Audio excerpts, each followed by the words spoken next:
సోదర సోదరిమణులు అందరికీ కూడా ప్రభువైన క్రీస్తు నామములో మీకు వందన సమర్పణ చేసుకుంటున్నాను. మరి మరొకసారి మనం దేవుని యొక్క వాక్యాన్ని మనము నేర్చుకోబోతున్నాం. ఇంతకు ముందుగా క్రీస్తు యేసునందు సద్భక్తితో బ్రతుకును ఉద్దేశించే వారందరూ కూడా హింస పొందుతారు అనేటువంటి పాఠాల్లో 3 పాఠాలుగా మనం ఒక్కొక్కటిగా మనం చూసుకున్నాం. అలాగే నేడు కూడా పేతురు రాసినటువంటి 2వ పత్రికలో అపోస్తలుడైనటువంటి పేతురు గారు రాసినటువంటి 2వ పత్రిక మనం మొదటి అధ్యాయంలో 4వ వచనం నుండి సుమారుగా మనం 11 వచనాల వరకు మనం చదువుకుంటాం. అయితే ఇదంతా కూడా ఒకే రోజులో ఈ యొక్క ఒక్క తరగతిలో సరిపోదు సమయము. దేవుని చిత్తమైతే ఇది కూడా 2-3 భాగాలుగా మనము ఆలోచన చేసుకోవడానికి మనం ప్రయత్నం చేద్దాం. ఈ యొక్క సమయంలో పేతురు గారు ఇంత అద్భుతమైనటువంటి పత్రిక రాశారంటే ఆశ్చర్యకరంగానే ఉంది. కారణం ఏంటంటే ఆయన గురించినటువంటి చెప్పబడినటువంటి మాటల్లో మనం గమనిస్తే అపోస్తుల కార్యగ్రంథములో మనం 4వ అధ్యాయాన్ని మనం తీసుకొని ఒక్కసారి ఆయన గురించి మనం చదువుకున్నట్లయితే శాస్త్రులు పరిశీలు అందరూ కూడా ఆశ్చర్యపోయారు. ఎవరిని చూసంటే పేతురు గారి యొక్క ఉపదేశాన్ని, వారి యొక్క ధైర్యాన్ని చూసినప్పుడు ప్రతి ఒక్కరు కూడా ఆశ్చర్యపోయారు. అది మనం 13వ వచనంలో అపోస్తుల కార్యగ్రంథము 4వ అధ్యాయము 13వ వచనంలో ఈ విధంగా చెప్పబడింది. వారు పేతురు యోహాన్ల ధైర్యము చూచినప్పుడు వారు విద్యలేని పామరులని గ్రహించి ఆశ్చర్యపడి వారు యేసుతో కూడా ఉండిన వారని గుర్తెరిగారు. అంటే పేతురు యోహానులు విద్య లేనటువంటి పామరులు అని చెప్పబడింది. పామరుల చేత దేవుడు అద్భుతమైనటువంటి పత్రికని రాసిచ్చాడు. నేడు క్రైస్తవులందరూ కూడా జీవించాల్సినటువంటి జీవితం, క్రైస్తవులు ఈ లోకంలో బ్రతుకుచుండగానే క్రైస్తవులు అమర్చుకోవాల్సినటువంటి విషయాలను కూడా ఆయన ప్రస్తావించి అనేక సంగతులు ఆయన రాయడం అనేటువంటిది జరిగింది. కాబట్టి ఈ పేతురు యోహానులు మనం ఒకసారి ఆలోచన చేస్తే వాళ్ళ పూర్వ చరిత్రని, వారు సాధారణంగా సముద్రంలో చేపలు పట్టేటువంటి వారు, మత్స్యకారులు. రాత్రి వేటకెళ్తారు, సముద్రంలో చేపలు పడతారు, వాటిని బయటకు తెచ్చి వ్యాపారం చేసుకుంటారు. అటువంటి వారు క్రీస్తు వారు పిలిచినటువంటి ఒక్క పిలుపుని వారు స్వీకరించి సమస్తాన్ని వదిలిపెట్టి క్రీస్తు వారిని వెంబడించినటువంటి పేతురు కానీ, యోహాను కానీ, యాకోబు కానీ, ఆంద్రేయ కానీ వీళ్ళు విద్య లేనటువంటి వారు అయినప్పుడు కూడా క్రీస్తు వారిని వెంబడించినటువంటి వారు. అంటే విద్య లేనటువంటి పామరుల ద్వారా కూడా దేవుడు గొప్ప కార్యాలు సాధిస్తాడు అనడానికి వీరే మనకు మంచి ఉదాహరణ. అంత మాత్రం కాదు సుమా, నేడు కూడా అనేక మంది మాకు తెలిసినటువంటి క్రైస్తవులు ఉన్నారు. వారిలో అనేక మంది నేటికి కూడా ఏమి విద్య కూడా చదువుకోలేదు.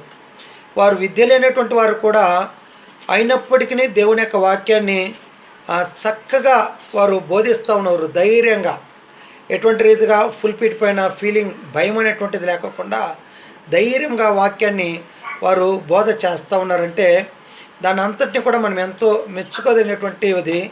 కాబట్టి ప్రతి ఒక్కరు కూడా అటువంటి వాళ్ళని అభినందించాల్సినటువంటి అవసరం ఉంది. అలాగే మనకు కొరింథీ పత్రికలో కూడా మనం గమనించినట్లయితే లోకరీతిని మనం గొప్పవారిని దేవుడు పిలవలేదు, విద్యాహీనుల్ని పిలిచాడంట. ఈరోజు లోకంలో గొప్ప గొప్ప విద్యలో ఉండేటువంటి వాళ్ళు భౌతికమైనటువంటి మన దేశం, ప్రపంచం యొక్క శ్రేయస్సు కొరకు వారు ప్రయత్నాలు చేస్తున్నారు.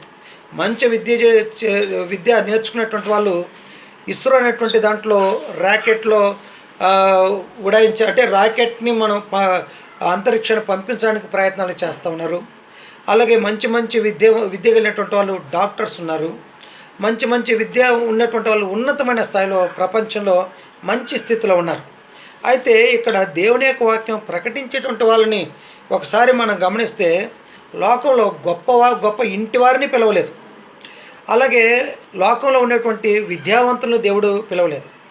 మనుషుల చేత నిరాకరింపబడి తృణీకరింపబడినటువంటి వారిని దేవుడు తన యొక్క సేవ కొరకు ఏర్పాటు చేసుకున్నాడు. అంటే దానికి ఎంతో ఈరోజు మనమందరం కూడా దేవునికి కృతజ్ఞతలు తెలపాల్సినటువంటి అవసరం మనకి ఎంతైనా ఉందనే మాట మనం మర్చిపోకూడదు. దాని ఉదాహరణ పేతురు యోహాను లెక్క ధైర్యమే చాలు. వారు విద్య లేనప్పుడు కూడా దేవుని యొక్క వాక్యాన్ని ధైర్యంగా బోధించినటువంటి వాళ్ళు.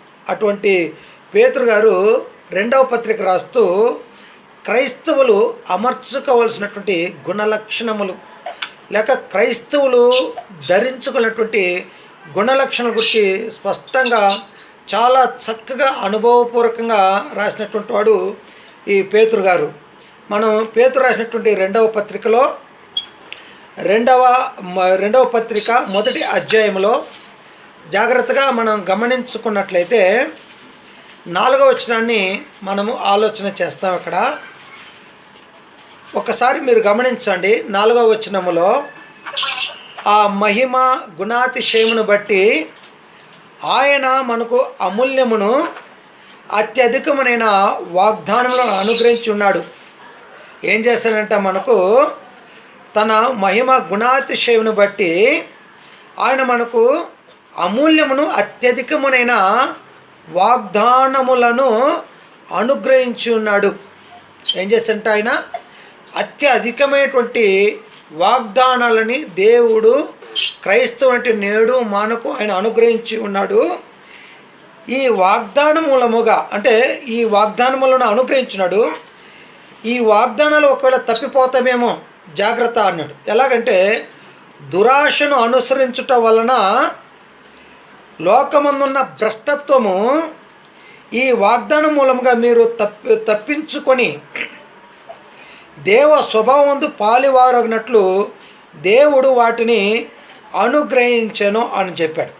అంటే ఎంత స్పష్టంగా ఆయన కొన్ని సంగతులు చెప్తా ఉన్నాడంటే మీ మట్టుకు మీరు పూర్ణ జాగ్రత్త గలవారై అనేటువంటి మాటని మనం 5వ వచనంలో చదువుతా ఉన్నాము. ఈ మీ మట్టుకు మీరు పూర్ణ జాగ్రత్త గలవారై అని ఆయన ఎందుకు చెప్పాడంటే ఈ జాగ్రత్త అనేటువంటి పదాన్ని పైన 4వ వచనంలో మనము ఆ విషయాన్ని మనం చదువుతాము. ఆ 4వ వచనంలో జాగ్రత్త అని స్పష్టంగా చెప్పబడింది. అంటే ఈ జాగ్రత్త అనేటువంటి మాటని మనం ఒకసారి గమనిస్తే దేవుడు అనుగ్రహించినటువంటి గుణాతిశయాల నుండి తప్పిపోతామేమో ఆ విషయంలో మీరు ఎలాగ ఉండాలంటూ ఉన్నాడు ఆయన. జాగ్రత్త వహించండి అంటే ఏ విషయాల్లో జాగ్రత్త వహించాలంట? దేవుని వాగ్దానంలో తప్పిపోతామేమో ఆ విషయంలో మీ మట్టుకు అంటే ప్రతి ఒక్కరూ తమ మట్టుకు తాము ప్రయత్నాలు చేసి వాగ్దానాల్ని తప్పిపోకుండా జాగ్రత్త పడండి అంటున్నాడు. అంటే ఎందుకు జాగ్రత్త అనేటువంటిది ఈరోజు క్రైస్తవులకు అవసరమైనటువంటిది అని అంటే జాగ్రత్త అనేటువంటిది చాలా అవసరం. ఎక్కడ జాగ్రత్త కావాలి? మనం కొరింథీయులకు రాసినటువంటి పత్రికలో కూడా మనం 10వ అధ్యాయంలో ఆ మాటను మనం చదువుతాం. గమనించండి, కొరింథీయులో ఉన్నటువంటి క్రైస్తవులను కూడా ఆయన హెచ్చరించి ఏం చెప్పారంటే కొరింథీయులకు రాసినటువంటి 1వ పత్రికలో 10వ అధ్యాయము 12వ వచనాన్ని మనం చదువుతాం.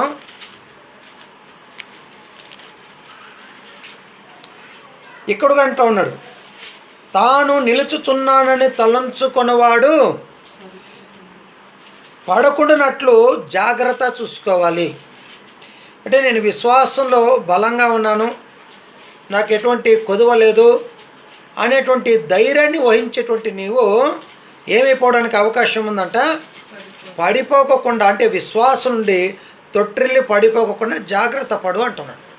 అలాగే దేవుడు మనకు అనుగ్రహించినటువంటి ఈ అమూల్యమైనటువంటి వాగ్దానాలు ఉన్నాయే, ఆ వాగ్దానాలను ఒకవేళ మనం తప్పించుకొని పోయి ఈ భ్రష్టత్వం చేత అంటే భ్రష్టత్వం మనలో ప్రవేశించిన చేత దేవ స్వభావంలో పాలివారు కాకుండా పోతామేమో ఈ విషయంలో మీ మట్టుకు మీరేం చేసుకోవాలంటున్నాడు ఆయన? జాగ్రత్త వహించుకున్నది అని స్పష్టంగా ఆయన చెప్తున్నాడు. అంటే జాగ్రత్త అనేటువంటి ప్రతి ఒక్కరికి చాలా అవసరమైనటువంటిది. అయితే నేను ఎందుకు ఇక్కడ జాగ్రత్త అనేటువంటి పదము తెలుగులో వాడాను, అయితే ఇంగ్లీష్లో మనం ఆ పదాన్ని మనం గమనిస్తే దాన్ని నేను డిక్షనరీలో తర్జుమా చేసుకొని చూశాను. ఇంగ్లీష్లో అయితే డిలిజెన్స్ అనేటువంటి మాట వాడబడింది. అంటే డిలిజెన్స్ అంటే శ్రద్ధగా, ఆసక్తిగా, ఇష్టపడేటువంటి వారుగా, కష్టపడేటువంటి వారుగా ఉండాలని మాటల్ని ఇక్కడ వాడబడుతుంది. ఏ విషయంలో శ్రద్ధ కలిగి బ్రతకాలంటే ఇక్కడ ఆ మాట చెప్పాడు. 5వ వచనాన్ని మన పాఠంగా ఆలోచన చేస్తాము. ఆ హేతువు చేతనే మీ మట్టుకు మీరు పూర్ణ జాగ్రత్త గలవారే అన్నాడు. అంటే ఈ జాగ్రత్త గలవారు అనేటువంటి పదం ఎందుకు వాడారంటే పైన 4వ వచనంలో మరి ఈ అమూల్యమైన వాగ్దానం తప్పిపోతారేమో, ఈ విషయంలో మీరు జాగ్రత్త పడండి అని చెప్పాడు. అయితే మనం వాగ్దానాల గురించి మనం ఆలోచిస్తలేదు కాబట్టి ఇక్కడ యాక్చువల్లీ ఈ పదం ఇంగ్లీష్లో ఎంత బాగా వాడుకున్నాడంటే ఇంగ్లీష్లో ఇలా రాయబడింది, and beside this giving all diligence add to your faith Virtus and knowledge అనేటువంటి పదాలు వాడబడ్డాయి. అంటే ఈ డిలిజెన్స్ అనేటువంటి పదానికి అర్థము ఏంటంటే శ్రద్ధ వహించండి అన్నాడు. ఏ విషయంలో శ్రద్ధ వహించాలంటే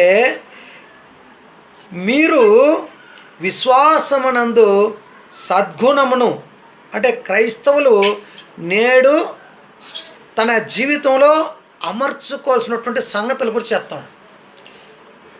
క్రైస్తవులు వాటిని అమర్చుకొని ఆ జీవితాన్ని ఎలాగ గడపాలో ఆ విషయాన్ని చెప్తాం. అంటే వేటిని అమర్చుకుంటే మీరు విశ్వాసమునందు సద్గుణమును, సద్గుణమునందు జ్ఞానమును, జ్ఞానమునందు ఆశా నిగ్రహమును, ఆశా నిగ్రహమునందు సహనమును, సహనమునందును భక్తిని, భక్తి అందు సహోదర ప్రేమను, సహోదర ప్రేమందు దయను మీరేం చేయండి, అమర్చుకొనుడి అని అన్నాడు. అంటే క్రైస్తవులు అమర్చుకొనటువంటి గుణలక్షణములు, వీటికి ఇంగ్లీష్లో నేను చెప్పాను కదా డిలిజెన్స్ అనేటువంటి పదం వాడారు. దీనికి అర్థం ఏంటంటే జాగ్రత్తగా వీటిని అమర్చుకోవాలి. అంటే వీటిని ఈ విషయంలో మనం ఎంత జాగ్రత్త అంటే జాగ్రత్త అనేటువంటి పదం తెలుగులో వాడింది కానీ ఇంగ్లీష్లో శ్రద్ధ వహించండి అని అన్నాడు. అంటే శ్రద్ధ చూపించాలి. వీటిని క్రైస్తవులు విశ్వాసమునందు సద్గుణమును, సద్గుణమునందు జ్ఞానమును, జ్ఞానమునందు ఆశా నిగ్రహమును, ఆశా నిగ్రహమునందు సహనమును, సహనమునందు భక్తిని, భక్తి అందు సహోదర ప్రేమను, సహోదర ప్రేమయందు దయను ఏం చేయండి, అమర్చుకొనుడి. ఇంగ్లీష్లో యాడెడ్ అన్నట్టు. అంటే వాటిని మీరు కలుపుకోండి, మన జీవితాలలో వాటిని కలుపుకోమని చెప్తున్నాను. అంటే యాడ్ చేసుకోవాలి మన యొక్క జీవితాల్లో. ఇప్పుడు కూడా మీ దగ్గర వాట్సాప్లో మాట్లాడేటప్పుడు ఎవరెవరు కావాలనో వాళ్ళని యాడ్ చేయండి అని అన్నాడు. అంటే మనకి ఎవరెవరు కావాలనో వాట్సాప్లో మనం ఏం చేసుకోవచ్చు, అక్కడ ప్లస్ అని ఉంటుంది, ఆ వ్యక్తి మార్కు వచ్చి ఉంటుంది, మనుషుడి మార్కు. అక్కడ పైన ఒక చుక్కను ఒత్తి కింద చూస్తే వాళ్ళ పేర్లు వస్తాయి. వారిని మన దగ్గర లైవ్గా డైరెక్ట్గా ఎవరు మాట్లాడాలనుకుంటా ఉన్నారో వారిని మనం ఏం చేసుకోవచ్చు, అక్కడ ఒత్తడం చేత వాళ్ళ పేర్లు మనం యాడ్ చేసుకోవచ్చు.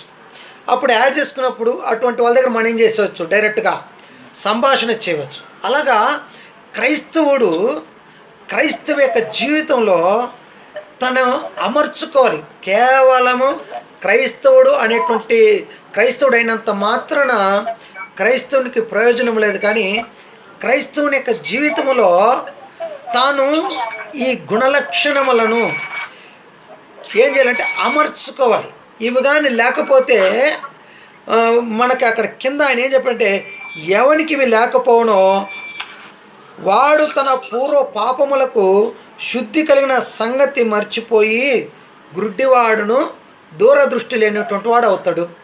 కాబట్టి ఏమవసరం ఉంది, దూరదృష్టి కలిగినటువంటి వ్యక్తి ఈ పైన చెప్పబడినటువంటి ఈ యొక్క సద్గుణాలని ఏం చేసుకుంటాడంట, తప్పనిసరిగా అమర్చుకుంటాడు. ఈ సద్గుణాలని అమర్చుకోవాలంటే చేయాల్సినటువంటి పని మొట్టమొదటిగా ఏంటంటే అక్కడ శ్రద్ధను చూపించాలి. ఆ యొక్క గుణ లక్షణాలను సంపాదించుకుంటే శ్రద్ధ వహించాలి. అక్కడ జాగ్రత్త పడండి అని అన్నాడు. అంటే జాగ్రత్త పడడం అనేటువంటిది మన విశ్వాసంలో మనం తప్పిపోకుండా జాగ్రత్త పడడం చాలా మంచిదే. అయితే ఈ గుణాలను మన జీవితంలో అలవర్చుకోవాలన్నట్లయితే దీంట్లో మన శ్రద్ధను చూపించాలి. ఏదైనా ఒక పని బాగా సక్సెస్ కావాలన్నట్లయితే, ఆ సక్సెస్ అవ్వాలన్నట్లయితే ఆ పనులు ఏం చూపించాలి? శ్రద్ధ వహించాలి. ఇప్పుడు శ్రద్ధ చూపించలేదనుకోండి, ఆ పనిలో మన నైపుణ్యతను మనం ఏం చేసుకోవాలంటే సంపాదించుకోవాలి. అందుకని ఈ శ్రద్ధ గలవారు ఎలాగుంటారు అని అంటే మీరు జాగ్రత్తగా గమనించండి. సామెతల గ్రంథాన్ని తీసుకుందాం ఒకసారి. సామెతల గ్రంథము 10వ అధ్యాయం తీసుకోండి ఒకసారి. సామెతల గ్రంథము 10వ అధ్యాయాన్ని తీసుకోండి. 10వ అధ్యాయము 4వ వచనం మనం చదివితే ఎంత స్పష్టంగా చెప్పాడు ఆయన. జ్ఞాని అయినటువంటి సొలొమోను గారు చెప్పాడు చూడండి. ఆ 10వ అధ్యాయాన్ని తీసుకొని మనం 4వ వచనం చదువుదాం. బద్ధకముగా పనిచేయవాడు దరిద్రుడగును. ఎవరంట? తన పనిలో బద్ధకతను చూపించేటువంటి వాడు. అంటే బద్ధకంగా ఏం చేయకూడదంట? బద్ధకముగా పనిచేయవాడు దరిద్రుడు అగును. అయితే శ్రద్ధ గలవాడు ఐశ్వర్యవంతుడు అవుతాడంట. ఏం చూపించేటువంటి వాడు? శ్రద్ధను చూపించేటువంటి వాడు ఐశ్వర్యవంతుడు అవుతాడు. ఏ విషయంలో ఐశ్వర్యవంతుడు అవుతాడు అంటే ఈ క్రైస్తవ జీవితంలో క్రైస్తవులు అమర్చుకోసినటువంటి ఆ యొక్క లక్షణాల్లో ఏమవుతాడంట? ఐశ్వర్యవంతుడు అవుతాడు. అది కాబట్టి శ్రద్ధగా పని చేయవాడు ఐశ్వర్యవంతుడు అవుతాడు అని చెప్పేశాడు. కాబట్టి ఇంకా ఒక మాటను కూడా మీరు గమనించండి. శ్రద్ధ గలవాడు ఐశ్వర్యవంతుడగును. 12వ అధ్యాయం తీసుకోండి. సామెతల గ్రంథంలో 12వ అధ్యాయము 24వ వచనం మనం కానీ గమనిస్తే, శ్రద్ధగా పని చేయవాడు ఏం చేస్తాడంట అండి? ఏలుబడి చేస్తాడు. అంటే అధికారంలోనికి వస్తాడు. ఇతరుల పైన బద్ధకంగా ఉండేటువంటి వాళ్ళ పైన ఏం చేస్తాడంట ఆయన? ఏలుబడి అంటే పరిపాలన అనేటువంటిది చేస్తూ ఉంటాడు. కాబట్టి శ్రద్ధ అనేటువంటిది వహించుకోవాలి. దాని శ్రద్ధని ఇంకొక మాటని ఎంత స్పష్టంగా చెప్పారంటే అద్భుతమైన మాట. 22వ అధ్యాయం చూడండి. అక్కడే సామెతల గ్రంథంలో 22వ అధ్యాయాన్ని తీసుకుందాం. సామెతల గ్రంథము 22వ అధ్యాయాన్ని మనం తీసుకుంటే, సామెతల గ్రంథము 22వ అధ్యాయాన్ని మనం తీసుకొని 29వ వచనం చూడండి. ఎంత బాగా చెప్పాడంటే ఆయన, తన పనిలో నిపుణత గలవాణిని చూచితివా? అల్పులైన వారి ఎదుట కాదు, వాడు రాజుల ఎదుటనే ఏం చేయడంట? నిలవబడతాడు. ఏం చేసేటువంటి వాడు? తన పనిలో ఏం చేసేటువంటి వాడంట? నిపుణత. అంటే తన యొక్క పనిలో స్కిల్ డెవలప్మెంట్ అంటారు. అంటే ఏం కావాలి అంటే ప్రతిరోజు తన పనిని శ్రద్ధగా చేయడం చేత అందులో నైపుణ్యతని ఏం చేసుకుంటాడు? సంపాదించుకుంటాడు. అలాంటి వ్యక్తి సాధారణమైనటువంటి మనుషులు ఎదుట నిలబడుకోడు. అది ఎక్కడ నిలబడుకుంటాడంట? రాజులు ఎదుట నిలబడతాడు. ఈరోజు మనకున్నటువంటి ఈ కరోనా అటువంటి ఈ యొక్క వైరస్ చేత మన ప్రధానమంత్రులకు, మన చీఫ్ మినిస్టర్లకు, ముఖ్యమంత్రులకు రకరకాలైనటువంటి వాళ్ళు రకరకాలైనటువంటి ఏం చేస్తుంటే సలహాలు ఇస్తూ ఉన్నారు. ఆ సలహా ఇచ్చేటువంటి పరిస్థితిని మనం కానీ గమనిస్తే మనలాంటి వాళ్ళ యొక్క సలహా కాదు. అంటే ఆ పనిలో నిపుణత కలిగినటువంటి నైపుణ్యత కలిగినటువంటి వాళ్ళు సలహా ఇచ్చినప్పుడు ఆ సలహాని వాళ్ళు స్వీకరించి దాని ప్రకారం ఎలాగ చేస్తే బాగుంటుందని ఆలోచన చేసి ఆ పని చేస్తూ ఉంటారు. అంటే అటువంటి వాళ్ళు ఎక్కడ నిలబడుతున్నారు? రాజులు ఎదుట. అంటే ఒక వ్యక్తి రాజులు ఎదుట అతను నిలబడాలన్నట్లయితే తన పనిలో ఏం చూపించాలంట? శ్రద్ధను చూపించాలి. అంటే ఏ పని కూడా అంత త్వరగా సక్సెస్ అవ్వము. ఆ పనిలో మనం సక్సెస్ కావాలన్నట్లయితే ప్రతిరోజు ఆ పనిని మనం ఎంతవరకు ప్రయత్నము చేస్తామో ఆ ప్రయత్నంలో ఒకరోజు ఏం చేస్తామంటే సక్సెస్ అవుతాం. మనకి ఉదాహరణగా మనకు బల్బును కనిపెట్టినటువంటి వ్యక్తి ఉన్నాడు. ఎవరండి? మన థామస్ అల్వా ఎడిసన్ అనేటువంటి వ్యక్తి. అతడు ఒక బల్బును కనిపెట్టాలనేటువంటి తన యొక్క ప్రయత్నంలో 199 సార్లు ఆ విషయంలో ఫెయిల్ అయిపోయాడు, సక్సెస్ కాలేకపోయాడు. అయితే ఈ సక్సెస్ కాలేకపోయినా, నేను ఈ పనిని చేయలేకపోయినా అనేటువంటి నిరుత్సాహపడుకోకుండా ఒక్కొక్క ఫెయిల్ అవుతూ ఉంటే, ఒక్కొక్కసారి తప్పిపోతూ ఉంటే, అందులో నుండి ఆయన క్రొత్త విషయాలు ఏం చేశాడంటే నేర్చుకొని ఆఖరికి తాను ఏదనుకున్నాడో దాన్ని ఏం చేశాడంటే ఆయన సాధించాడు. అంటే తన స్కిల్ డెవలప్మెంట్ చేసి తన నైపుణ్యతను ఏం చేశాడు, సంపాదించుకున్నాడు. ఈరోజు కూడా ఆర్టిస్టులు ఉన్నారు. ఈరోజు మన పెన్ను తీసుకుని వెళ్ళిపోయి అలా రాద్దామంటే ఏ బొమ్మని మనం గీలేం, లేక ఏ చెక్కలో కూడా మనం చెక్కలేం, అలాగే ఏ రాతిలో కూడా మనం చెక్కలేం. దాన్ని ప్రతిరోజు ప్రాక్టీస్ చేసినటువంటి వాళ్ళు తన నైపుణ్యతను ఏం చేస్తారు, కనపరిచి చక్కగా ఏది రూపుదిద్దాలన్నా ఆ రూపాన్ని దిద్దుతారు. అలాగే ఇక్కడ కూడా మనం చాలా జాగ్రత్తగా మనం గమనించుకున్నట్లయితే ఆ పేతురు పత్రికలో పేతురు గారు చెప్పినటువంటి ఆ మాటని మరొకసారి మనం గమనించినట్లయితే ఆయన ఎంత స్పష్టంగా చెప్పాడంటే, దేవ స్వభావం ముందు పాలివారగినట్లు వాటిని అనుగ్రహించాడట. ఈ వేటి యొక్క దేవ స్వభావంలో వాళ్ళు కావాలి. అంటే ప్రతి క్రైస్తవులు క్రీస్తుకు కలిగినటువంటి దేవునికి కలిగినటువంటి ఆ స్వభావంలోనికి ఏం చెప్పడాలంట, ప్రతి క్రైస్తవుడు ఎదగాలి.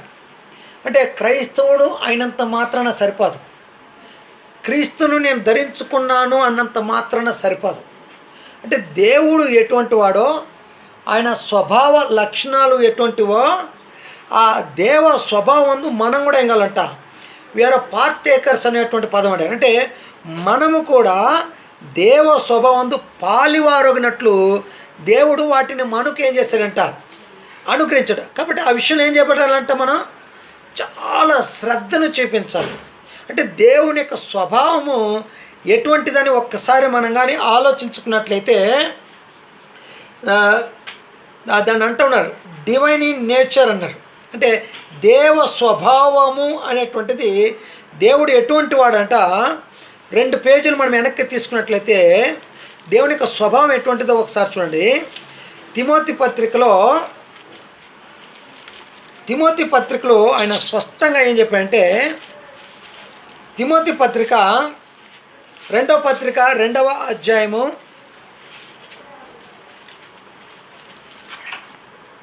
2వ పత్రిక 2వ అధ్యాయము 13వ వచనాన్ని గమనిద్దాం.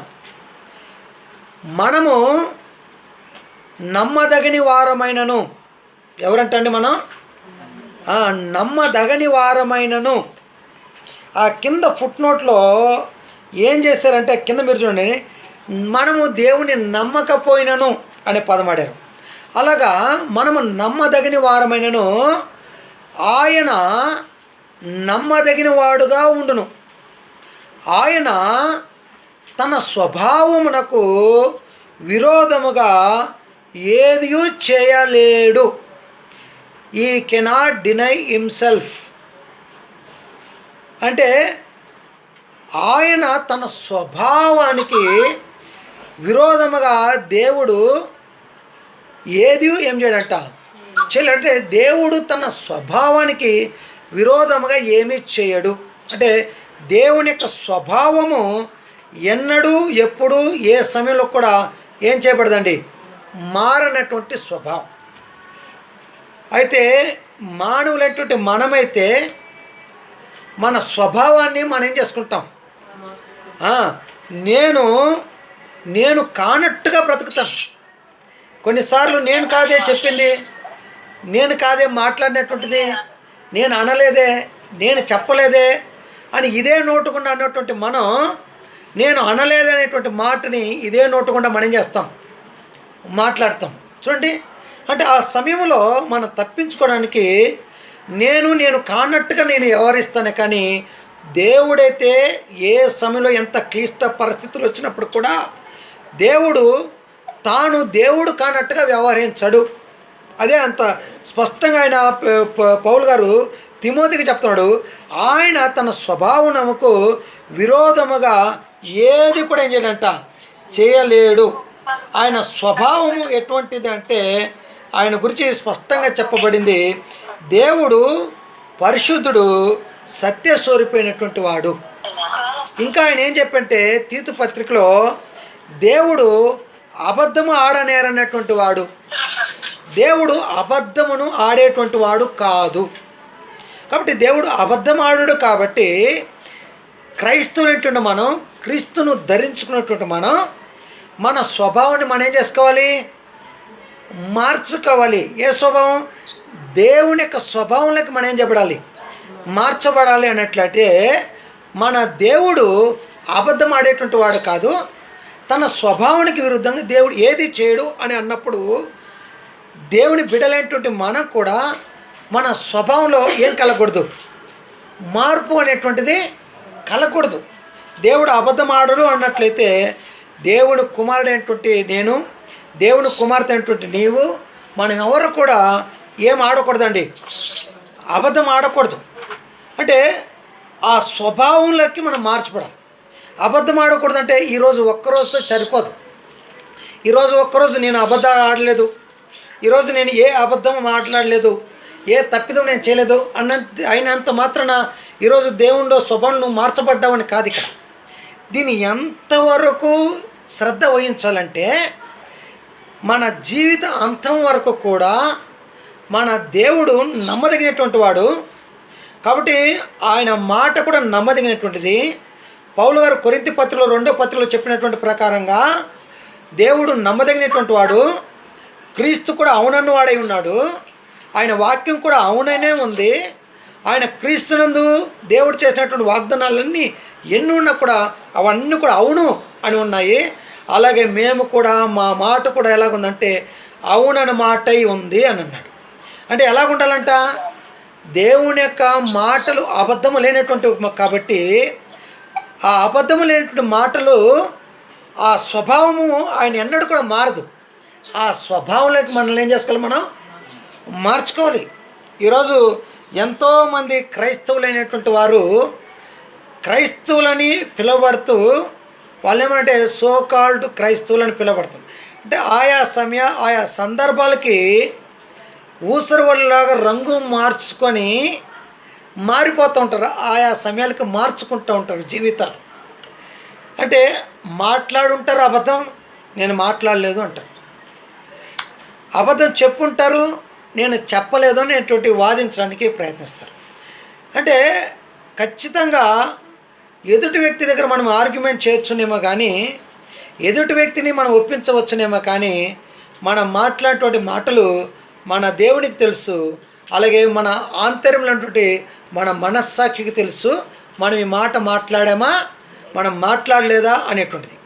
ఇంకా ఇప్పుడు అద్భుతమైనటువంటి విషయాలు ఏంటంటే, ఈరోజు మనం ఫోన్లో మాట్లాడినప్పుడు కొన్నిసార్లు ఆ యొక్క వీడియో కాల్, అంటే ఆ వీడియో కాల్ కానీ వాయిస్ రికార్డింగ్ అని డైరెక్ట్గా అయిపోతూ ఉంది.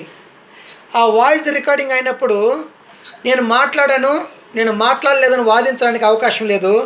ఏం చేస్తుందంటే నువ్వు ప్రతి మాట్లాడినట్టు మాట నీ వాయిస్ రికార్డు నీకేం చేస్తూ ఉంది, అక్కడ సాక్ష్యం చేపిస్తూ ఉంది అనేటువంటి మాటని మనం ఏం చేసుకోవాలి? అంటే దేవ స్వభావంలోనికి ప్రతి క్రైస్తవుడు ఏం చేసుకోవాలంట? మార్చబడాలి. దేవుడు ఎటువంటి వాడు అంట? తన స్వభావానికి విరోధముగా ఏది చేయడు. దేవుడు పరిశుద్ధుడు. దేవుడు ఎటువంటి వాడంట? సత్యస్వరూపమైనటువంటి దేవుడు. కాబట్టి దేవుడు తన స్వభావానికి విరుద్ధంగా ఏది చేయడు. ఆయన ఇంకా ఏం చెప్పాడంటే అద్భుతమైన విషయాలు చెప్పాడు. మనం ఇంకా నిదానంగా ఆలోచన చేస్తే మీరు చదవండి ఒకసారి. హెబ్రీయులకు రాసినటువంటి పత్రికలో 6వ అధ్యాయాన్ని తీసుకుందాం మనం. హెబ్రీయులకు రాసినటువంటి పత్రికలో 6వ అధ్యాయంలో దేవుడు ఏం చెప్పాడో ఒకసారి మనం చదువుకున్నట్లయితే 16వ వచనంలో ఈ హెబ్రీ గ్రంథకర్త హెబ్రీయులైన క్రైస్తవులని హెచ్చరించి వారిని ప్రోత్సహిస్తున్నాడు. ఏమని చెప్తానంటే, వీరి పరిస్థితిని మనం ఎంత దయనీయమైనటువంటి పరిస్థితిలో ఉన్నారంటే వీళ్ళు ఆస్తులు కోల్పోయారు. హెబ్రీయులైనటువంటి క్రైస్తవులు కొంతమంది చెరసాల్లో పడిపోయారు క్రీస్తు కొరకు. కాబట్టి కొంతమంది రకరకాలైనటువంటి శోధనలతో బాధలు అనుభవిస్తున్నారు. అటువంటి వారిని హెచ్చరించి ఆయన ఎంత స్పష్టంగా చెప్పాడంటే మనం జాగ్రత్తగా ఆ మాటని మనం ఒకసారి గమనిద్దాం. 16 వచనం చూడండి. మనం ఆ మాటని మనం చదువుదాం. మనుషులు తమ కంటే గొప్పవాని తోడు అని ప్రమాణము చేతురు. వారి ప్రతి వివాదంశములను పరిష్కారం వచ్చినది ఏదంటండి? ప్రమాణమే. ఈ విధముగా దేవుడు తన సంకల్పము నిశ్చలమైనదని ఆ వాగ్దానమునకు వారసులైన వారికి మరి నిశ్చయముగా కనపరచవాలని ఉద్దేశించిన వాడై తాను అబద్ధమాడజాలని నిశ్చలమైన 2 సంగతులను బట్టి మన ఎదుట ఉంచబడిన నిరీక్షణను చేపట్టుటకు శరణాగతమైన మనకు బలమైన ధైర్యము కలిగినట్లు ప్రమాణము చేసి ఏం చేశారంటండి? వాగ్దానమును దృఢపరచెను. ఈ నిరీక్షణ నిశ్చలమును స్థిరమునై మన ఆత్మలకు లంగరవల ఉండి తెరలోపల ప్రవేశించుచున్నది అని అన్నాడు. అంటే దేవుడు ఎటువంటి వాడంటే తాను అబద్ధమాడజాలని అన్నాడు. అంటే దేవుడు ఏం చేయడు? అబద్ధమాట. మరి ఎవరైనా ఏదైనా ఒక ప్రమాణంలో చేసామనుకోండి, ఒక ప్రామిస్ మనం చేసామనుకోండి, మనం చేసినట్లయితే తప్పనిసరిగా దానికి మనకంటే గొప్ప వాళ్ళు ఎవరు ఉన్నారో వాళ్ళ నిమిత్తం ఏం చేస్తూ ఉంటాం? ప్రమాణాలు చేస్తూ ఉంటాం. అందుకనే యేసుక్రీస్తు వారు కూడా ఆయన మత్తయి సువార్త 6వ అధ్యాయంలో చెప్పాడు. ఆయన ఆకాశం తోడని ఒట్టు పెట్టుకునవద్దు, అది దేవుని యొక్క సింహాసనం. మరి భూమి తోడని ఒట్టు పెట్టుకునవద్దు, ఆయన యొక్క పాదపీఠము అని చెప్పాడు. నీ తలతోడని కూడా నువ్వేం చేసుకోవద్దు, ఒట్టు పెట్టుకునవద్దు. నువ్వు ఒక వెంట్రుకను తెలుపుగా కానీ ఏం చేయలేవు, నలుపు కూడా నువ్వు చేయలేవు. కాబట్టి నీ మాట అవునంటే అవును, కాదంటే కాదని ఉండవాలని అన్నాడు. అయితే ఇక్కడ ఏ వ్యక్తులను ఎవరికైనా ఏదైనా ప్రమాణం చేసినప్పుడు, వాగ్దానాలు చేసినప్పుడు ఏం చేస్తానండి? తమకంటే గొప్పవారి పైన ప్రమాణం చేస్తూ ఉంటారు. ఈరోజు నేను ఇప్పుడే చెప్పాను, ఇంతకుముందే ఏదైనా ఒక అబద్ధం ఆడి ఉంటాం, నేను అనలేదండి అని వెంటనే ఏం చేస్తామంటే మన పిల్లలపైన మనం ఏం చేస్తూ ఉంటాం? ప్రమాణాలు, నా పిల్లలపైన ప్రమాణం అండి, నేనేం చేయలేదు, నేను ఈ మాట అనలేదండి అని సాధించడానికి ప్రయత్నం చేస్తాం. అయితే ఇక్కడ మనం గమనిస్తే ఆ పిల్లలు మనకంటే గొప్పవాళ్ళు కాదు. అందుకని పురుషుడు తన తోడని ప్రమాణం పెట్టుకున్నట్లయితే ఈ పురుషుడు తన భార్యకి శిరస్సు కాబట్టి తన దేహమైనటువంటి భార్య పైన ఒట్టు పెట్టుకుంటా ఉన్నాడు. అలా భార్య పైన ఒట్టు పెట్టుకున్నటువంటి వాడు తన పిల్లల పైన కూడా ఏం చేసుకుంటా ఉన్నాడు? ఒట్టు పెట్టుకుంటా ఉన్నాడు.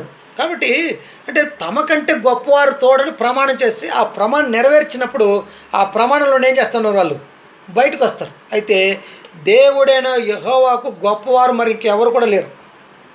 అందుకని ఆయన ఎవరు తోడు పెట్టుకున్నాడు? ఏ గొప్పవాని తోడని పెట్టుకోలేక ఆయన తన తోడని ప్రమాణం చేసుకొని తాను మాట ఇచ్చినటువంటి మాటలు నమ్మకమైన మాటలు అవి ఖచ్చితంగా నెరవేరుస్తాడు. ఆయన ఏం చేసేటువంటి వాడు కాదు, ఆయన అబద్ధం ఆడేటువంటి వాడు కాదు. అంటే ఇక్కడ అంతా మనం గమనించినప్పుడు దేవుడు తన స్వభావానికి విరుద్ధంగా ఏది కూడా ఏం చేయడండి, చేయనేరనేటువంటి తన స్వభావానికి విరుద్ధంగా ఏది కూడా చేయలేనటువంటి సామర్థ్యం లేనటువంటి దేవుడు అని చెప్పాలి ఇక్కడ. అంటే దేవుడు తన స్వభావానికి విరుద్ధంగా ఏం చేయడు, ఏ కార్యం చేయడు. అంటే ఆయన అంత నమ్మకమైనటువంటి వాడు, అంత గొప్ప దేవుడు, ఆయన పరిశుద్ధుడు, ఆయన సత్యస్వరూపమైనటువంటి దేవుడు. అబద్ధమైనటువంటిది దేవుని యొక్క పెదవులకు అసహ్యమైనటువంటిది. కాబట్టి దేవుడు ఆడేటువంటి వాడు కాదు అనేటువంటి విషయాన్ని స్పష్టంగా చెప్పాడు. అయితే దేవుడు తన విషయంలో నిర్గమకాండలో ఒక మంచి మాటని చెప్పాడు. నేను చదువుకుంటా ఉన్నాను ఆ సంగతిని. 33వ అధ్యాయాన్ని చూడండి. నిర్గమకాండములో 33వ అధ్యాయంలో మన ఆ మాటను గమనిస్తే 33వ అధ్యాయంలో 17వ వచనంలో అద్భుతంగా ఒక మాట చెప్పబడింది. కాగా యెహోవా నీవు చెప్పిన మాట చొప్పున చేసేదను, నీ మీద నా కటాక్షము కలిగినది అని మోషతో మాట్లాడుతున్నాడు. నీ పేరును బట్టి నిన్ను ఎరుగుదనని మోషతో చెప్పగా అతడు దయచేసి నీ మహిమను నాకు చూపమనగా ఏం చేయమంటున్నాడండి? మోషే నీ పేరును బట్టి నిన్ను నేను ఎరుగుదును అనగానే మోషే అంటున్నాడు, అయ్యా ఒక్కసారి నీ యొక్క మహిమను, నీ యొక్క అతి అతి ఉన్నతమైనటువంటి స్థాయిని నేను ఒకసారి చూడనిమ్ము, నాకు అనుమతినిమ్మని ఏం చేస్తున్నాడు? చూపించమనగా దేవుడు అంటున్నాడు, ఆయన నా మంచితనమంతయు నీ ఎదుట కనపరచెదను అని అన్నాడండి. ఏమిటి కనపరుస్తాడంటే తన యొక్క మంచితనమునంతటిని దేవుడు ఏం చేసేటువంటి వాడు కనపరచంటే, దేవుడు మంచివాడు, దేవుడు నమ్మదగినటువంటి వాడు, దేవుడు అబద్ధం ఆడేటువంటి వాడు కాదు. దేవుడు వాగ్దానం చేసిన తర్వాత ఆ వాగ్దానాన్ని నెరవేర్చేటువంటి దేవుడు. అందుకని ఆ తిమోతి పత్రికలో 2:13 దేవుడు తన స్వభావానికి విరుద్ధంగా ఏది కూడా ఏం చేయలేడంట, చేయలేదు. కాబట్టి ఆ దేవ స్వభావంలోనికి ఈరోజు క్రైస్తవుడైనటువంటి నీవు నేను ఆ దేవ స్వభావంలోకి మనం ఏం చెప్పడాలంట, మార్చబడాలి. క్రైస్తవుడు మార్చబడకపోతే ప్రయోజనము లేదు. క్రైస్తవుడు దేవుని యొక్క స్వభావంలోకి మారకపోతే ప్రయోజనం లేదు. కాబట్టి ఆ దేవ స్వభావంలోనికి క్రైస్తవులైనటువంటి మనం మార్చబడవాలని ఈ పేతురు రాసినటువంటి 2వ పత్రికలో దేవ స్వభావమునందు పాలువాగరగినట్లు వాటిని అనుగ్రహించను. ఆ హేతువు చేత మీ మట్టుకు మీరు పూర్ణ జాగ్రత్త గలవారు. అంటే ఆ హేతువు చేత మీ మట్టుకు మీరు పూర్ణమైనటువంటి ఈ సద్గుణాలన్నీ అంటే దేవ స్వభావంలోకి మార్చబడడానికి శ్రద్ధ వహించండి అని అన్నట్టు. ఏ విషయంలోకి? దేవ స్వభావంలోనికి మనం మార్చబడడానికి ఏం చేసుకుంటాండి, శ్రద్ధ చూపించాలి. జాగ్రత్త పడడం కాదు, కానీ ఏం చేయాలంట, శ్రద్ధ. అంటే ఈరోజు నా జీవితాన్ని నా మట్టుకు నేను చూసుకుంటే ఈరోజు నా జీవితంలో ఏమి మార్పు కలిగింది, నేను ఏమి మార్చుకోగలిగాను, ఈ మార్పు నేను చేసుకున్నానా లేదా అనేటువంటిది ప్రతిరోజు ప్రతి వ్యక్తి ఏం చేసుకోవాలండి, ప్రతి వ్యక్తి ఆలోచించుకోవాలి. అంటే మన స్వభావము ఏం చెప్పడాలంట, మార్చుకోవాలి. స్వభావాన్ని క్రైస్తవులైనటువంటి మనం మార్చుకోకుండా ఒక నామకార్థమైనటువంటి క్రైస్తవులుగా మనం బ్రతికినట్లయితే ఆఖరి రోజుల్లో దేవుడు గొర్రెలను మేకలను వేరుపరచినట్టుగా ఆ బుద్ధి కలిగినటువంటి కన్యకలు బుద్ధి లేనటువంటి కన్యకలు ఎలాగ వేరుపరచబడినట్టుగా అలాగ మన జీవితాలు ఆ నిత్యమైనటువంటి నరకానికి వెళ్తాయి. అందుకని అన్నాడు, తీర్పు అనేటువంటిది దేవుని ఇంటి వద్ద ప్రారంభము కాలము వచ్చుచున్నది. విశ్వాసే రక్షింపబడడం దుర్లాభమైతే అవిశ్వాసి అవిధేయుడు ఎక్కడ నిలబడతాడు? కాబట్టి తీర్పు ఎక్కడ ప్రారంభమవుతుంది? దేవుని కుమారులైనటువంటి దేవుని బిడ్డలైనటువంటి దేవుని ఇల్లు అయినటువంటి నా యొద్ద ప్రారంభమవుతా ఉంది. కాబట్టి ప్రతి ఒక్కరు కూడా తన దగ్గర దేవుని యొక్క తీర్పు ప్రారంభమవుతుంది. కాబట్టి తన మటుకు తాను పూర్ణమైనటువంటి ఏం చేయాలి, జాగ్రత్త వహించుకొని ఆ గొర్రెలు ఉండేటువంటి స్థానానికి వెళ్ళకుండా బుద్ధి లేనటువంటి కన్యకలుగా వ్యవహరించుకోకుండా, బుద్ధి కలిగినటువంటి కన్యకులు ఎలాగైతే తమ దీపంలో ఆ నూనెను సిద్ధం చేసుకొని వచ్చారో అలాగ గొర్రెలు ఎలాగైతే నీతిమంతుల యొక్క స్థానంలో నిలబడ్డాయో అలాగా నేడు క్రైస్తవులైనటువంటి మనం కూడా మార్చుకోకపోతే మనకు కూడా తప్పదు, ఆ తీర్పు దినంలో మనం ఏం చేయబడతాం, నిలబడతాం. కాబట్టి ప్రతి క్రైస్తవుడు ప్రతి క్రైస్తవురాలు ఏం చేస్తున్నటువంటి అవసరం ఉంది, మార్చుకోవాలి. ఏం మార్చుకోవాలి? దేవుని యొక్క స్వభావంలోనికి మనం ఏం చెప్పడాలంట, మార్చబడాలి. ఇందుకు ఒక మంచి ఉదాహరణ మనం ఏం చెప్పుకోవచ్చు అన్నట్లయితే అద్భుతమైన విషయం. ఈరోజు ఒక తల్లి ఒక బిడ్డను ప్రసవించింది అనుకోండి, ఆ ప్రసవించినటువంటి ఆ తల్లిని ఆ బిడ్డని మనం జాగ్రత్తగా మనం గమనించుకున్నట్లయితే ఆ బిడ్డ యొక్క పోలికలన్నీ కూడా ఒకటి తన తల్లి పోలికలాగా ఉంటాయి, తన తండ్రి పోలికలాగా ఉంటాయి, అలాగే తన యొక్క తాత ముత్తాతలు కూడా ఏం చేస్తూ ఉంటాయి, ఆ పోలికలు కనపరచబడతా ఉంటాయి ఆ బిడ్డలో. అలాగా మన పోలికలు కూడా మన స్వభావం కూడా మనం ఏం చేయాలంటే మార్చుకొని ఆ దేవుని యొక్క దేవ స్వభావంలోనికి ఏం చేయబడాలంటే మనం మార్చబడాలి. ఆ స్వభావంలోనికి మన మట్టుకు మనం పూర్వమైనటువంటి శ్రద్ధ వహించుకుంటే, ఈ విషయంలో మనం శ్రద్ధ వహించామనుకోండి దేవుని విషయంలో ఐశ్వర్యవంతులు అవుతాం. అంటే మన విషయంలో మనం ఐశ్వర్యవంతులు కాక ఎవరి విషయంలో ఐశ్వర్యవంతులు అవుతాం? దేవుని విషయంలో ఐశ్వర్యవంతులు అవుతాం. ఇది ఎలాగ చెప్పవచ్చు అంటే, మనం మత్తయి సువార్తలో ఆ 10వ అధ్యాయంలో ఉంది. అక్కడ ఒక ధనవంతుడు క్రీస్తు వారిని వెంబడించడానికి వచ్చాడు. సద్బోధకుడా, నేను నిత్య జీవానికి వారసుడు కావాలంటే నేను ఏం మంచి పని చేయాలి అని స్పష్టంగా అడిగాడు. అయితే మంచి పని గురించి నన్ను ఎందుకు అడుగుతా ఉన్నావు అని చెప్పి, ధర్మశాస్త్రం చదవలేదా, వీటన్నిటిని చేయమని ఒక్కొక్కటిగా దాన్ని చెప్పాను. అంటే అన్నాడు, వీటన్నిటిని నేను చేస్తున్నాను అన్నాడు.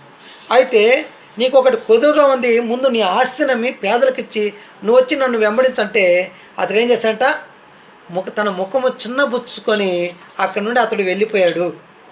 అంటే తన ముఖం చిన్నబుచ్చుకొని వెళ్ళిపోయాడు. అప్పుడు పేతురు అడిగాడు, అయా ప్రభా, మేము సమస్తాన్ని విడిచిపెట్టి నేను వెంబడిస్తాను కదా, మాకేం కలగద్ది అంటే అక్కడ ఒక మాట చెప్పాడు, దేవుని విషయంలో ధనవంతుడు కాక తన విషయంలో తాను ధనవంతుడుగా ఉండేటువంటి వాడు ఇలాగే ఉంటాడు అన్నాడు. కాబట్టి దేవుని విషయంలో మనం ఐశ్వర్యవంతులు కాబట్టి దేవ స్వభావం మనలో మారుతూ ఉంటే ఇంక అంతకంటే గొప్ప ఐశ్వర్యం ఇంకేది ఉందండి? దేంట్లో మార్చబడాలి? ఆ స్వభావంలోనికి మనల్ని మనం ట్రాన్స్ఫర్ అవ్వాలి. మన జీవితాలు మార్చుకోవాలి. ఆ స్వభావంలోకి మనల్ని మనం ట్రాన్స్ఫర్ చేసుకున్నట్లయితే దీంట్లో ఐశ్వర్యవంతులు అవుతాం. ఈ విషయంలో మనం ఇంకా ఎంతటి వారని చెప్పేసాడని మనకు ఆ సంగతిని మనం చదువుకున్నాం కదా. ఎక్కడ నిలబడతామంట, తన పని యందు నిపుణత గలవాడిని చూచితివా, అల్పులైన వారి ఎదుట నిలబడుకోడు. ఎవరు ఎదుట నిలబడుకుంటారు? రేపు రాజులు ఎదుట. అంటే అలాగా మన రాజు దేవాది దేవుడు అంటాడు యెహోవా యొక్క దేవుని ముందే మనం ఏం చేయబడతాం, మనం నిలబడతాం. అంటే ఈ పనిలో మనం ఏం చేస్తాం, సాధించాం, సక్సెస్ అయ్యాం. అంటే మనల్ని మనం ప్రతిరోజు వాక్యముతో మనల్ని మనం ఏం చేసుకున్నాం, చెక్కుకుంటాం, అంటే మార్పు చెందుతాం. కాబట్టి ఈ విషయంలో మీరు దేవ స్వభావంలో మీరేం చెప్పాలంట, పాలివారొగినట్లుగా ఆ విషయాన్ని చెప్తాను చూడండి. దేవ స్వభావం పాలివారొగినట్లు వాటిని మీకేం చేశాడు, అనుగ్రహించాడు. ఇంకా ఎక్కువ ఇంట్రొడక్షన్ అవసరం లేదు. దీంట్లో ఒకే ఒక విషయాన్ని మాత్రం ఈరోజు చూసి ముగిద్దాం. దేవుని చిత్తం అయితే రేపు శుక్రవారము ఇంకా కొన్ని సంగతులను ఆలోచించడానికి మనం ప్రయత్నం చేద్దాం. ఇందులో మొట్టమొదటిగా ఆయన ఏం చెప్పాడంటే, మీ మట్టుకు మీరు పూర్ణ జాగ్రత్త గలవారై మీ విశ్వాసమునందు సద్గుణమును అన్నాడు. ఏం కావాలంటండి, విశ్వాసము అనేటువంటిది ఒక పునాది.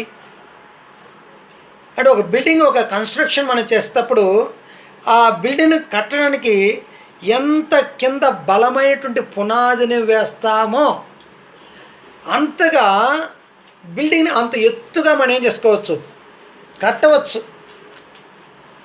అంటే దీనికి ముఖ్యమైన బేస్ ఏదో అవసరం అంటే పునాది అంటే చాలా అవసరం. ఈరోజు టీవీ టవర్ ఉంది, ఆయా ప్రాంతాల్లో టీవీ టవర్లు ఉన్నాయి. అది అంత ఎత్తుగా కట్టారు అని అంటే కింద బేస్మెంట్ అనేటువంటిది, ఆ పునాది అనేటువంటిది ఆ పునాది అనేటువంటిది స్టాండర్డ్గా లేకపోతే నువ్వు ఎంత పెద్ద భవనం కట్టినా, ఎంత పెద్ద బిల్డింగ్ కట్టినా అది కూలిపోవడానికి అవకాశం ఉంది. అందుకని ఇక్కడ ముఖ్యమైనటువంటి విషయం ఏంటంటే విశ్వాసము అనేటువంటిది ఒక పునాది. దాన్నే మనం ఇక్కడ అంటూ ఉన్నారు. ఆయన అపోస్తుల కార్యగ్రంథాన్ని మీరు తీసుకున్నట్లయితే 16వ అధ్యాయము 31వ వచనం. కాబట్టి ప్రతి క్రైస్తవుడికి విశ్వాసం అనేటువంటి పునాది చాలా ప్రాముఖ్యమైంది. ఈరోజు అనేక మంది విశ్వాసము అనేటువంటి పునాది అనేటువంటి గట్టిగా లేకపోవడం చేతనే వారు ఏమైపోతా ఉన్నారంటే, సతే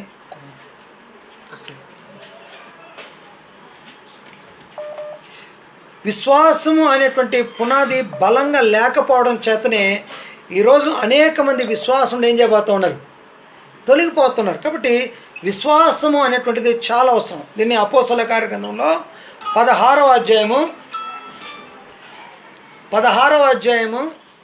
31వ వచనంలో మనం గమనించుకున్నట్లయితే, మీరు గమనించండి 16వ అధ్యాయము 31వ వచనం.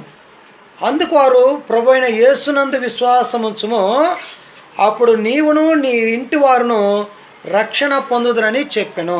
అంటే క్రీస్తునందు ఏం చేయబడాలంటే విశ్వాసం. అంటే క్రీస్తునందు విశ్వాసము ఉంచవలను అన్నట్లయితే ఆ విశ్వాసము ముందు ఆ విశ్వాసాన్ని ప్రకటించబడాలి. దానికని మనం ఎంత స్పష్టంగా చెప్పంటే రోమపత్రికలో 10వ అధ్యాయంలో ఆ విషయాలన్నీ కూడా చెప్పుకుంటూ వచ్చాడు ఆ విశ్వాసాన్ని గురించి. అంటే విశ్వాసము కలగలనట్లయితే రోమ 10:16 ప్రకారం ఏం చెప్పాడు? కాగా వినుట వల్ల ఏం చెప్పాడనట? 17 వచనంలో కాగా వినుట వల్ల విశ్వాసంలో వినుట క్రీస్తు గురించి మాటలు ఏం చెప్పడాలంట? అంటే వినాలంటే మొట్టమొదటిగా ఏం చెప్పడాలి? పంపబడాలి. అంటే వినాలి అన్నట్లయితే పంపబడాలి. అంటే పంపబడాలంటే అధికారము గలవాని చేత ఏం చేయబడాలి? పంపబడితే అధికారం పొందినటువంటి వాళ్ళు ప్రకటన చేస్తారు. ఎప్పుడైతే అధికారం గలవారు ప్రకటిస్తారో ఆ ప్రకటింపబడిన మాటలు ఏం చేస్తూ ఉంటారు? వింటారు. కాబట్టి ఒకటి ప్రకటించేటువంటి వాళ్ళు పంపబడాలి, పంపబడినటువంటి వాళ్ళకి అధికారం కావాలి, అధికారం కలిగినటువంటి వాళ్ళు ఏం చేయాలి? ప్రకటించాలి. ప్రకటించినప్పుడు వాటిని ఏం చేయాలంట? వినాలి. కాబట్టి తద్వారా ఏం కలుగుతూ ఉంది? విశ్వాసం. కాబట్టి ఇక్కడ ఏం చెప్పంటే ప్రభుని యేసుక్రీస్తునందు విశ్వాసం ఉంచుము, అప్పుడు నీవును నీ ఇంటి వారు కూడా ఏం చేయబడతారు? అక్కడ రక్షణ పొందితే క్రీస్తునందు విశ్వాసం అంటే క్రీస్తుని ఏం చేయాలంటండి? బలమైనటువంటి విశ్వాసం అనేటువంటిది చాలా అవసరమైనటువంటిది. అందుకని ఇక్కడ ఎంత స్పష్టంగా చెప్పారంటే ఆ విశ్వాసం గురించి చాలా సంగతులు ఉన్నాయి. మనం అన్నీ మాట్లాడుకోవడానికి మనకు సమయం చాలదు. కాబట్టి నేను ఈ విశ్వాసానికి తండ్రి అయినటువంటి అబ్రహాం గారి గురించి మీకు ఒక మాట చెప్పాలని చాలా ఇష్టపడుతున్నాను. ఈ పాయింట్లో అబ్రహాం గారి గురించి మనం చదివినప్పుడు అబ్రహాము ఒక అన్యుడు, తన కుటుంబంతో కూడా విగ్రహాలను ఏం చేసేటువంటి వాళ్ళు? పూజించినటువంటి కుటుంబము. ఆ విగ్రహారాధనలో ఉన్నటువంటి కుటుంబాన్ని దేవుడు ప్రత్యక్షమై అబ్రహాముని పిలవగానే 12వ అధ్యాయంలో మన ఆదికాండంలో చదువుతాం. దేవుడు పిలవగానే ఆ పిలిచినటువంటి పిలుపునకు లోబడి తన స్వదేశాన్ని, తన బంధువులని, అలాగే తన తండ్రి ఇంటి వారిని, అలాగే తన ఆస్తిని అంతటిని విడిచిపెట్టి దేవుని ఏం చేశాడు? ఆయన అంటే నువ్వు బయలుదేరు, నువ్వు చూపించేటువంటి దేశానికి బయలుదేరు, ఇంకా మరి ఏ మాట కూడా మాట్లాడుకోకుండా ఏం చెప్పాడు? అతను బయలుదేరు అంటే దేవుని యొక్క మాట విని విశ్వాసం ఉంచి తన స్వదేశమైన కల్దీల దేశం ఊరని పట్టణం వదిలి తను కన్నులారా చూడనటువంటి దేశమైనటువంటి కానాను దేశానికి ఏం చేశాడు? ఆయన బయలుదేరిపాడు. దీన్నే ఆ హెబ్రీయులకు రాసినటువంటి పత్రికలో ఆ హెబ్రీ గ్రంథకర్త ఎంత స్పష్టంగా చెప్పాడంటే ఈరోజు గమనించండి. 11వ అధ్యాయంలో 8వ వచనంలో ఈ విధంగా రాయబడింది. అబ్రహాము పిలువబడినప్పుడు విశ్వాసను బట్టి ఆ పిలుపునకు లోబడి తాను స్వాస్థ్యముగా పొందనున్న దేశమునకు బయలు వెళ్ళినో, మరి ఎక్కడికి వెళ్ళవలనో అది ఎరుగకనే బయలుదేరాడంట. ఆయన అంటే ఎక్కడికి బయలుదేరాలి, ఎక్కడికి వెళ్ళాలి విషయాలు అనేటువంటి ఎరగకని ఏం చేశాడు? ఆయన బయలుదేరిపాడు. అంటే అదండి ఎవరిలో ఉన్నటువంటి విశ్వాసం? అబ్రహాములో ఉన్నటువంటి గొప్ప విశ్వాసం. అంటే అబ్రహాములో అంత బలమైనటువంటి విశ్వాసం ఉంది కాబట్టే ఆ విశ్వాసం ఇంకా ఎంత గొప్ప పనులు చేశాడంటే తన తమ్ముని కుమారుడైనటువంటి లోతు విషయంలో కూడా వాళ్ళ గొర్రెల కాపర్లకి వీరి గొర్రెల కాపర్లకి అక్కడ సమస్య వచ్చి వాదం వచ్చినప్పుడు ఆయన అన్నాడు, ఇంకా మనం కలిసి జీవించలేనంత గొప్ప ఐశ్వర్యం మనకు కలిగి ఉన్నాం, ఈ భూమిలో మనం నివసించలేము నైనా, లోతు నువ్వు కుడి తట్టుకైతే వెళితే నేను ఎడమ తట్టుకు వెళ్తానంట. నువ్వు ఎడమ తట్టుకు వెళ్తే నేను అంటే ఒక విశ్వాసి ఎన్నుకునేటువంటి స్వాతంత్రాన్ని ఎదుటి వ్యక్తికి అనుగ్రహించాడు. అదండి ఎవరిలో ఉన్నటువంటి విశ్వాసం? అబ్రహాములో ఉన్నటువంటి గొప్ప విశ్వాసం. ఈరోజు ఎవరైనా మనం అటువంటి ఎన్నుకునేటువంటి స్వాతంత్రాన్ని ఇతరులకు మనం ఇస్తూ ఉన్నామా? మనం ఏం చేయాలి? ఏది పొందాలన్నప్పుడు కూడా మనమే ముందుగా పొందాలి, మనకే కావాలని ఆలోచన చేస్తాం. కాబట్టి అబ్రహాం విశ్వాసం కలిగినటువంటి వాడు కాబట్టి తాను ఎక్కడికి బయలుదేరి వెళ్ళవలనో ఎరుకకు బయలుదేరాడంట. అంటే ఇంకా ఆ సంగతులు మనం కూర్చొని మాట్లాడితే మనకి ఈరోజంతా సమయం చాలు. అంత అద్భుతమైనటువంటి ఆయన యొక్క ప్రయాణం, అద్భుతమైనటువంటి ప్రయాణం. కాబట్టి ఇక్కడ మనం గమనిస్తే ఎన్నుకునేటువంటి స్వాతంత్రం కూడా తన సహోదరునికి అనుగ్రహించాడు. అలాగే మీరు 14వ అధ్యాయంలో కూడా మీరు గమనిస్తే 318 మందిని తీసుకెళ్ళిపోయి విశ్వాసముతో ఆ గొప్ప రాజునటువంటి 4 జయించాడు. అక్కడ జయించాడా? ఆ బయలుదేరి వచ్చినప్పుడు షావే అనేటువంటి లోయలో ఆ యొక్క షాలేము రాజు అతనికి ఎదురుపడి రొట్టెను ద్రాక్షరసం ఇచ్చినప్పుడు ఆ షాలేము రాజు అతన్ని ఆశీర్వదించాడు. అంటే దేవుని చేత ఆశీర్వాదాలు పొందినటువంటి అబ్రహాముని షాలేము రాజు ఏం చేశాడు? ఆశీర్వదిస్తే ఆ రొట్టెను ద్రాక్షరసాన్ని తీసుకున్నటువంటి ఇతను తాను కొల్లగొట్టుకొని వచ్చినటువంటి సంపాదన నుండి 10వ భాగాన్ని ఏం చేశారండి? ఆయన ఇచ్చి చూపించారంటే అదండి విశ్వాసం. అంటే ఒక దేవుని విశ్వాసం కలిగినటువంటి వాడు దేవుడు పిలిచినటువంటి పిలుపుకు లోబడతాడు. అది మంచి విశ్వాసం, ఆరోగ్యకరమైనటువంటి విశ్వాసం. అలాగే ఎన్నుకునేటువంటి స్వాతంత్రాన్ని ఇతరులకు అనుగ్రహిస్తాడు. రెండవదిగా, మూడవదిగా తాను ఏదైతే ఆర్జించాడో సంపాదించాడో ఆ సంపాదన నుండి పూర్వమైనటువంటి హృదయంతో దేవునికి ఏం చేస్తూ ఉంటాడు? తన సంపాదనని దేవునికి అనుగ్రహిస్తూ ఉంటాడు. అలాగే మనం ఇంకొక మాటని మనం చాలా జాగ్రత్తగా మనం గమనించుకున్నట్లయితే అబ్రహాము మీరు గమనించండి, పిలువబడినప్పుడు అప్పటికి 75 సంవత్సరాలు ఈడు కలిగినటువంటి వాడు, 75 years. తన భార్య అప్పటికే ఆమె 65 సంవత్సరాలు. మేము మా వయసు వృద్ధాప్యం వచ్చింది అనేటువంటిది కూడా ఆలోచించుకోకుండా దేవుడు చెప్పినట్టు ఒకే ఒక మాటకి ఆ పిలుపుకు లోబడి సమస్తాన్ని విడిచిపెట్టి ఏం చేస్తారు? వాళ్ళు బయలుదేరారు. అదండి అబ్రహాములోని విశ్వాసం. అంత మాత్రం కాక 100 సంవత్సరాలకి దేవుడు ఒక కుమారుని అనుగ్రహిస్తే తన కుమారుడు ఇస్సాకుని బలి అర్పించడానికి కూడా అబ్రహాం ఏం చేయలేదు, వెనకాడకుండా తన కుమారుని బలిపీఠ మీద అర్పించేశాడని ఆయన స్పష్టంగా యాకోబు గారు అయితే డిక్లేర్ చేసేసాడు. అంటే అలాగా కుమారుని కూడా దేవునికి ఇవ్వడానికి ఏం చేయలేదు. అంటే ఇదండి ఎవరిలో ఉండేటువంటి విశ్వాసం. అబ్రహాం అంటే గొప్ప విశ్వాసం, అమూల్యమైనటువంటి విశ్వాసం. అంటే దేవుడు ఈరోజు క్రైస్తవులు మనలో కూడా కోరేటువంటిది ఏంటంటే అబ్రహాము విశ్వాసులకు తండ్రి. చూడండి, ఎవరికి తండ్రి అయినా విశ్వాసులకు తండ్రి. ఆయన మనకు తండ్రి అయినట్లయితే ఆయన కుమారుడు అయినటువంటి నీవు నేను అబ్రహాము లాంటి విశ్వాసం కలిగి ఉన్నామా? ఎవరిలాంటి విశ్వాసం అంటే అబ్రహాం అంత విశ్వాసి. ఆయన కుమారుడు నీవైతే, ఆయన కుమార్తెవు నీవైతే ఖచ్చితంగా అబ్రహాములో ఎంత స్టాండర్డ్ అయినటువంటి విశ్వాసం ఉందో ఆ విశ్వాసము నీలో ఉండాలనేటువంటిది దేవుడు కోరేటువంటిది. కాబట్టి ఇప్పుడు నీలో విశ్వాసం ఉందనుకోండి, ఆ విశ్వాసంలో నువ్వేం కలుపుకుంటావు, ఏమి యాడ్ చేసుకుంటావు అంటే సద్గుణాన్ని గురించి నువ్వు యాడ్ చేసుకుంటావు. అంటే ఏముండాలి? ముందుగా ముఖ్యమైనటువంటిది ఏమవసరం అంటే విశ్వాసము అనేటువంటిది. అంటే విశ్వాసం లేకుండా దేవునికి ఇష్టడై ఉండడము అసాధ్యమైనటువంటిది. కాబట్టి ఏమవసరం? విశ్వాసం అనేటువంటిది అవసరం. కాబట్టి అటువంటి విశ్వాసం ఈరోజు ఎవరిలో ఉందా? అటువంటి ఎవరిలో ఉన్నటువంటిది? అబ్రహాములో ఉన్నటువంటి విశ్వాసం. కాబట్టి ప్రతి క్రైస్తవుడైనటువంటి నీవు నేను అందరూ కూడా అటువంటి విశ్వాసం. ఎవరిలాంటి విశ్వాసం? విశ్వాసులకు తండ్రి అయినటువంటి అబ్రహాము లాంటి విశ్వాసము నీలో నాలో ఉందా? ఏం చేసుకోవాలి అంటే ఈరోజు విశ్వసించాం, క్రీస్తునందు విశ్వాసం కలిగాం, క్రీస్తులోనికి బాప్తిసం పొందాం, మన రక్షింపబడ్డాం, మంచిదే.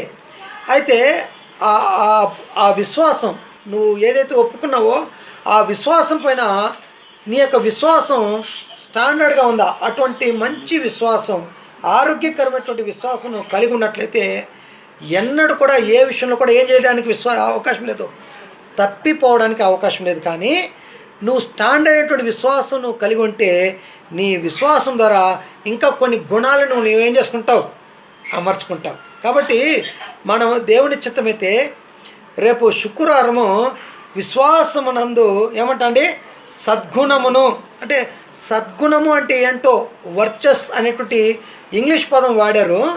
అంటే ఆ సద్గుణాలు అంటే సద్గుణం అంటే ఏంటో అనేది ఆలోచించుదాం. అయితే ఇప్పటి వరకు మనం ఆలోచించినటువంటి విషయాలు ఏంటంటే విశ్వాసం అనేటువంటిది చాలా అవసరమైనటువంటిది. కాబట్టి విశ్వాసం లేకుండా దేవునికి ఏం చేయలేము, ఇష్టడుగా మనం బ్రతకలేం. కాబట్టి విశ్వాసం అనేటువంటి పునాది బేస్ అనేటువంటిది స్టాండర్డ్గా ఉండాలి. అంటే ఈ విశ్వాసం అనేటువంటిది కూడా దేవుని యొక్క స్వభావానికి మనం మార్చడానికి ఈ విశ్వాసం అనేటువంటిది ఎటువంటిది చాలా మనకు పునాది లాంటిది. కాబట్టి అటువంటి విశ్వాసం అనేటువంటి బేస్ని, స్టాండర్డ్ అనేటువంటి బేస్ని ఏం చేయాలి, పొందుకోవడానికి మనం ఏం చేసుకోవాలి, ప్రయత్నించాలి. అందుకని ఇక్కడ మనం స్పష్టంగా మనం ఏమి ఆలోచించుకున్నామంటే ఈ పేతురు పత్రికలో నుండి ఆ హేతు చేత మీ మట్టుకు మీరు పూర్ణ జాగ్రత్త గలవారే అన్నాడు కదా. అంటే జాగ్రత్త గలవారే అని చెప్పడానికి మనకి ఇంగ్లీష్లో ఆ మాట మనం చదువుకున్నాం. శ్రద్ధ గలవారు అంటే వేటి విషయంలో శ్రద్ధ గలంట, దేవ స్వభావంలో పాలువారవడానికి మీ మట్టుకు మీరేం చేసుకుంటా పూర్ణమైనటువంటి శ్రద్ధను చూపించి ఆ శ్రద్ధ ద్వారా దేవుని యొక్క స్వభావంలోనికి మన జీవితాలు ఏం కావాలి, ట్రాన్స్ఫర్ కావాలి, అంటే మార్చుకోవాలి. అంటే దేవుని యొక్క స్వభావం ఎటువంటిదని మనం చదువుకున్నాము. దేవుడు తన స్వభావానికి విరుద్ధంగా ఏది కూడా చేసేటువంటి వాడు కాదు. దేవుడు అబద్ధం ఆడేటువంటి వాడు కాదు. దేవుడు వాగ్దానం చేసినటువంటి వాడు నమ్మదగినటువంటి వాడు. దేవుడు తన యొక్క వాగ్దానాలు వాగ్దానం చేసినటువంటి వాడు నమ్మదగినటువంటి వాడు. కాబట్టి ఖచ్చితంగా ఆ వాగ్దానాన్ని ఆయన ఏం చేసేటువంటి వాడు, నెరవేర్చేటువంటి వాడు. కాబట్టి తన యొక్క మంచితనాన్ని అంతటిని మోషకి ఏం చేసినట్టు ఆయన కనపరచడం. అంటే దేవుడు పరిశుద్ధుడు, అంటే దేవుని యొక్క స్వభావ లక్షణాలకి మనం మార్చబడాలి అన్నట్లయితే దీనికి ముఖ్యమైనటువంటి పునాది ఏది అవసరం, విశ్వాసమైనటువంటిది అవసరం. కాబట్టి విశ్వాసం లేకుండా దేవునికి ఎవరు కూడా ఏం చేయలేరు, ఇష్టడుగా మనం ఉండడానికి అవకాశం లేదు. కాబట్టి విశ్వాసంలో మనము స్థిరమైనటువంటి మంచి విశ్వాసం, అది ఎవరు లాంటి విశ్వాసం, అబ్రహాము లాంటి విశ్వాసం కలిగి బ్రతకడానికి మనం ఏం చేద్దాం, ప్రయత్నం చేద్దాం. అలాగే అబ్రహాము లాంటి స్టాండర్డ్ అయినటువంటి విశ్వాసం కలిగి జీవించడానికి మన మట్టుకు మనం ప్రయత్నము చేద్దాం. ఈ విషయంలో మనం శ్రద్ధను చూపిద్దాం. నా విశ్వాసం ఎంతవరకు స్థిరమైందా కాదా. ఒకవేళ స్థిరమైనటువంటి విశ్వాసం కాకపోతే నేడు వాక్యం చేత మన విశ్వాసం మనం ఏం చేసుకోవాలి, స్థిరపరచుకొని ఆ యొక్క బేస్మెంట్ని స్టాండర్డ్ చేసుకోవడానికి మన మట్టుకు మనం ఏం చేద్దాం, ప్రయత్నం చేద్దాం. అలాగ ప్రయత్నం చేయడానికి ప్రయాసపడాలని, అలాగే శ్రద్ధను వహించాలని ప్రేమతో మిమ్మల్ని అందరిని హెచ్చరిస్తూ నన్ను నేను హెచ్చరించుకొని చిన్న వాక్యాన్ని ముగిస్తాను. అందరికీ నాకు హృదయపూర్వకమైనటువంటి వందనాలు. Thank you very much.